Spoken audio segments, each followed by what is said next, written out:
Coronavirus, WHO report can't be trusted, says Elwood. Sign up for latest news plus tips to save money and the environment. Subscribe. When you subscribe, we will use the information you provide to send you these newsletters. Sometimes they'll include recommendations for other related newsletters or services we offer. Our privacy notice explains more about how we use your data and your rights. You can unsubscribe at any time. Professor John Edmonds, who is part of the government's Scientific Advisory Group for Emergencies, SAGE, renewed hopes in a relatively imminent end of the coronavirus lockdown. The expert said they should be more or less free of the worst effects of the virus by December, though some preventative rules could stay probably forever. Trending. Professor Edmonds told ITV's Robert Peston.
I think we will be more or less free of this by the end of this year.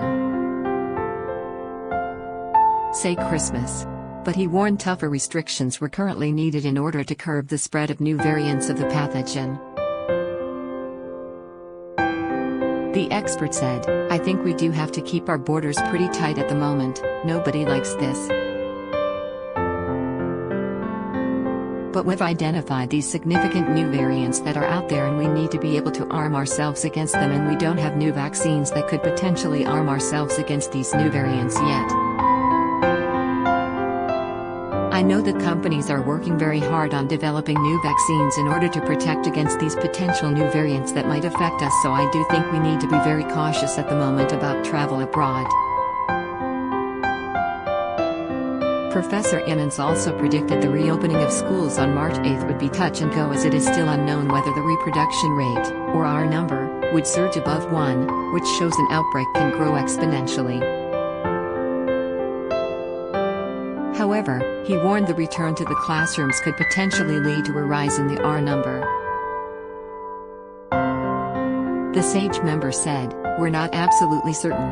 It looks as if it would be touch and go. If we opened up schools, I think that the reproduction number would get close to 1 and possibly exceed 1. If we opened them up completely, if we opened secondary schools and primary schools both at the same time, I suspect we'd be lucky to keep the reproduction number below 1. I think we have to do everything very gradually and see how it goes." More than 13 million people have now received their first dose of the coronavirus vaccine in the